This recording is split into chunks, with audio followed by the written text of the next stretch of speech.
Assalamualaikum warahmatullahi wabarakatuh. Bocah-bocah sugeng pepanggihan malih karo piwulang basa Jawa kelas 9 sing ana ing wektu iki bakal tak terangake kepiye carane nélakaké rasa pangrasa.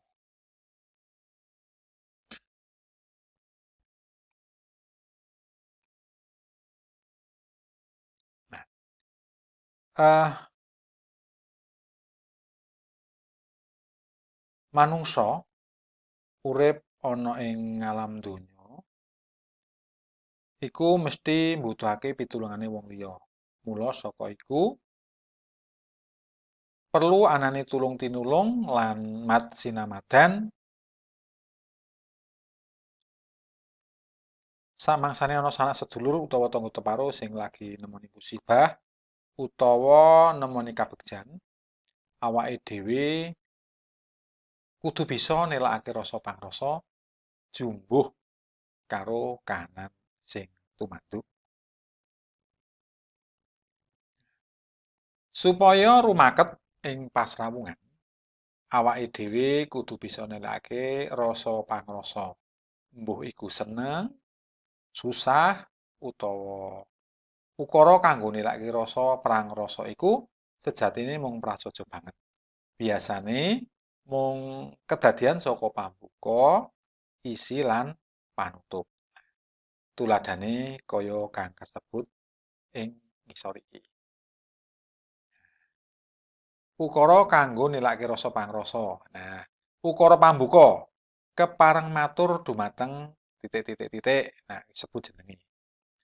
Sowan kula ing mriki ingkang sepisan silaturahmi tuwi kawilujengan panjenengan sakluwarga. Iku ingkang pambuka. Lajeng kaping kalih gegayutan kalian titik.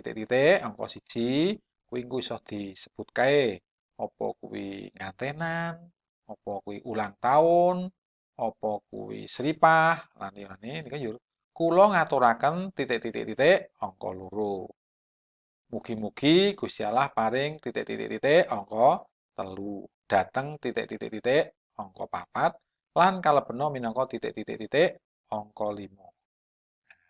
Iku angka 3 iku nek sing disowani iku dilalah pas nandhang kabegjan ya nderek mangayu bagya. Upamane iki laire bayi utawa mantu utawa ulang tahun lagi nderek mangayu bagya.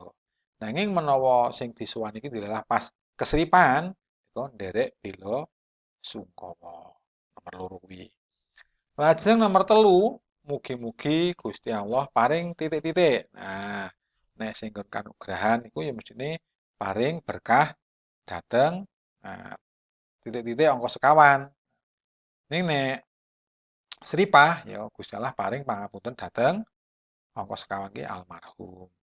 Lan kalebetna minangka titik angka 5. Nah, nek iku kan nampa kabegjan minangka ya nek ngantenan keluarga ingkang sakinah mawaddah warahmah. Menawa bayen dadosa lare ingkang soleh utawi sholihah.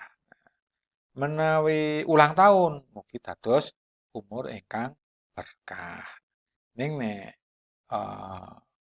dilalah sripah angka 5 iku iso diganti kalebetna minangka sedo ingkang husnul khotimah utawi manggih kesaenan ing salajengipun. Salajengipun gandeng niku perangan penutup. Salajengipun gandeng sowan kula sampun sawetawis dangu keparenga kula nyuwun pamit lan kula nyuwun pangapunten mbok bilih wonten kegantungan anggen kula matur. Nah iku conto-conto ringsih mengkono. Nah, kanggo gampange iso tak terangake meneh ana ing perangan candhake conto sing sepisanan laire bayi. Nah, kepareng matur dumateng Bapak Suwarjo. Sowan kula mriki ingkang sepisan silaturahmi tuwi kawilujenganipun panjenengan sakluwarga.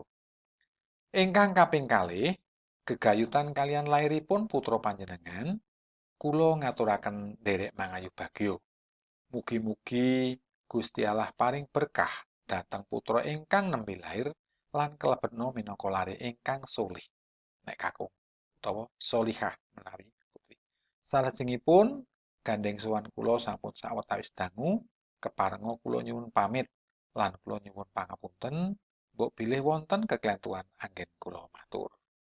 Iki upama kanggo nilake rasa bagya nalika tilik bayi. Nah, nalika ulang tahun, kepareng matur dumateng Bapak Suparjo, sowan kula mriki ingkang sepisan silaturahmi tuwi kawilujenganipun panjenengan sakeluarga. Ingkang kaping kalih, gegayutan kaliyan tanggap warsa panjenengan, kula ngaturaken nderek mangayu bagya. Mugi-mugi Gusti Allah paring berkah dhateng yuswa panjenengan lan kalebetna minangka yuswa ingkang manfaat sarta kaluberan ing rejeki. Salajengipun gandeng sowan kula sampun sawetawis dangu, keparenga kula nyuwun pamit lan kula nyuwun pangapunten, mbok bilih wonten keklentuan anggen kula matur. Kuwi menawa pas ulang tahun. Nah, upamane pas mantu utawa ngantenan, matur meneh. Kepareng matur dumateng Bapak Suwarjo, sowan kula mriki ingkang sepisan silaturahmi tuwi kawilujenganipun panjenengan sakulawarga. Ingkang kaping kalih, gegayutan kaliyan nikahipun putra panjenengan, kula ngaturaken nderek mangayu bagya. Mugi-mugi Gusti Allah paring berkah dhateng putra panjenengan lan kalebetna minangka kulawarga ingkang sakinah mawaddah warahmah. Salajengipun gandeng sowan kula sampun sawetawis dangu, keparenga kula nyuwun pamit lan nyuwun pangapunten, mbok bilih wonten kekentuan anggen kula matur. Nalika awake dhewe nilakake pambagya sowan nanggon keluarga sing duwe gawe mantu. Nah, sabanjure awake dhewe nilakake rasa pangrasa. Nah, iki rasa pangrasa bela sungkawa. Nalika awake dhewe sowan ana papan keluarga sing nandhang sungkawa merga ditinggal sida keluargane.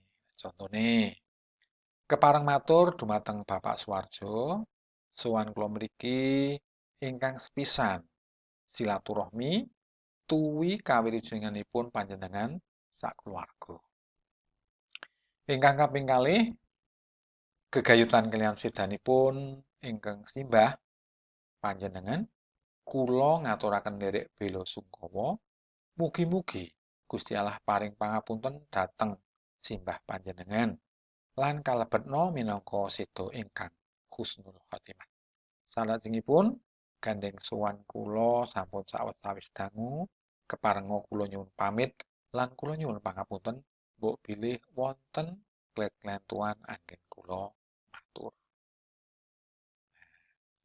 Nah, sing biasa ditindakake ing antarane wong-wong Jawa jaman saiki yaiku kegiatan nalika dina riyadi utawa istilah Jawa diarani ujung.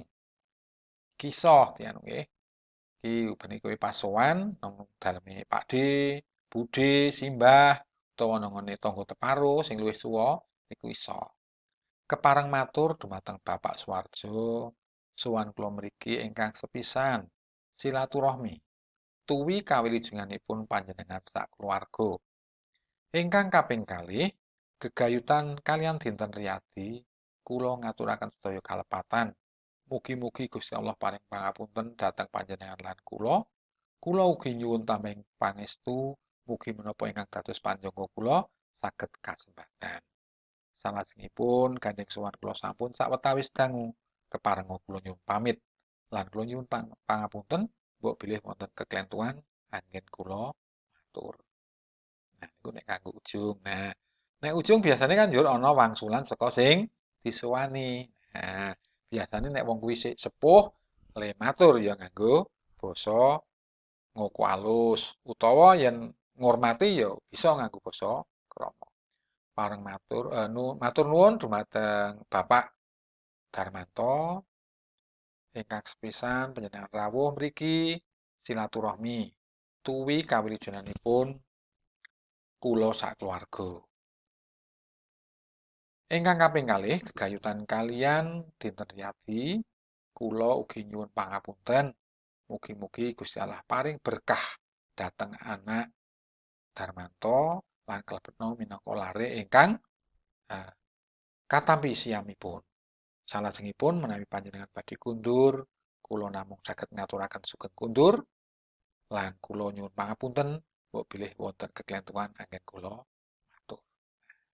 Mengkono bocah-bocah babagan carane nilakake rasa pangrasa. Nah, iki ana perangan sing keri dhewe iki bocah-bocah tak weni ringkesan. Dadi ukara-ukara mau tembung-tembunge tak sigeg, mung cukup tak jupuk separuh-separuh perangan ngarep. Dadi ana ke kuwi saka kepareng, ma matur, dumateng, sowan, kula, mr mriki, ing kang ingkang, sepisan, silaturahmi. Nah, dadi iki nek disingkat iki diwaca kepareng matur dumateng Bapak Suwarjo.